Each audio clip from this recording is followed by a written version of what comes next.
Chers frères et sœurs, bonjour. Je voudrais pendant quelques minutes partager la parole de Dieu avec vous. Je lis avec vous ce texte que l'on trouve dans l'Ancien Testament, le livre des Proverbes en particulier, écrit par le roi Salomon. Au chapitre 4 et au verset 23, il déclarera ceci: « Garde ton cœur plus que toute autre chose, car de lui viennent les sources de la vie. » Je répète, garde ton cœur plus que toute autre chose, car de lui viennent les sources de la vie. C'est un texte très intéressant qui nous parle du cœur, non pas du muscle qui bat dans la poitrine de tous les êtres humains, mais ici il s'agit bien de notre âme. Et il nous invite à garder notre âme plus que toute autre chose. Il donne ici une notion de valeur. Il indique qu'il y a bien des choses que nous avons à garder, bien des choses sur lesquelles nous devons veiller, bien des choses auxquelles nous devons faire attention. Mais ici Salomon va vraiment accentuer les choses. Plus que toute autre chose, notre âme est quelque chose de précieux. Et il dit, il faut garder ton cœur, ton âme, plus que toute autre chose. Et il explique pourquoi. Parce que de ton cœur, de ton âme, viennent les sources de la vie. Il y a donc dans notre fort intérieur, dans notre âme, des sources qui déterminent ce que nous sommes. Mais savez-vous que notre âme est aussi le sujet d'une convoitise ardente, d'un combat réel et total, constamment. Et c'est pour cela que Salomon peut nous dire: garde-le.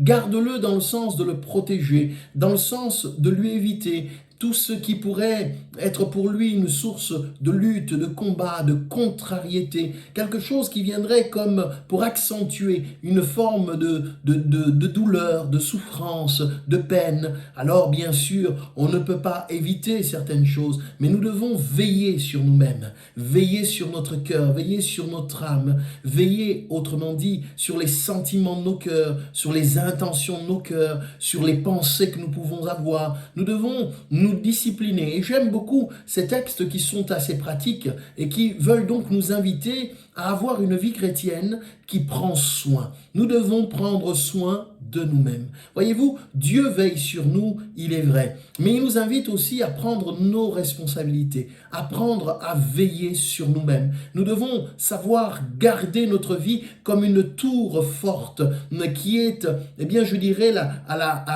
la merci de toutes sortes de choses. On entend, on voit, on perçoit. Et je crois qu'il est important pour l'être humain d'être attentif aux sentiments, aux émotions, attentif aux pensées de son âme, de son cœur, parce que nous sommes, vous le savez bien comme moi, confrontés à tellement de choses dans la vie et que rapidement nous pouvons nous laisser submerger par une vague de sentiments, d'émotions, d'attitudes ou même de pensées qui ne sont pas correctes ou qui ne sont pas bonnes, je dirais qui sont même peut-être néfastes pour la santé de notre vie, de notre âme, pour que nous puissions être heureux. Cela peut même faire parfois obstacle à notre bonheur. Et la Bible nous dit donc: garde ton cœur plus que toute autre chose. Mes frères, mes sœurs, mes amis, je ne sais pas comment vous prenez soin de vous, mais j'ai envie de dire, prenez bien soin de vous. Occupez-vous de votre âme. Occupez-vous de veiller à ce que tout se passe pour le mieux en vous abandonnant, bien sûr, entre les mains du Seigneur. Jésus-Christ, notre Sauveur, dira dans Matthieu 15, versets 18 et 19,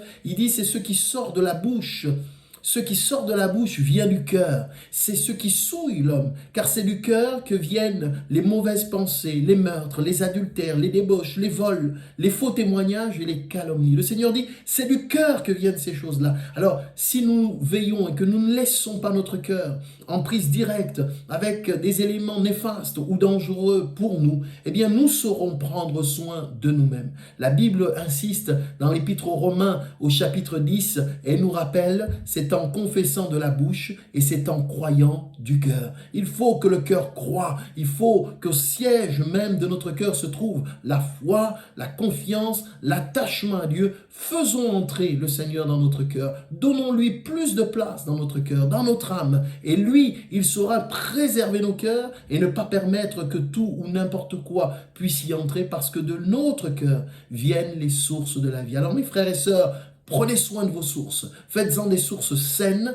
des sources qui plongent au cœur de la relation avec Dieu, et vous verrez que la vie vaut la peine d'être vécue et qu'avec Jésus, la vie est un véritable bonheur. Que Dieu vous bénisse et qu'il vous accorde sa grâce. Amen.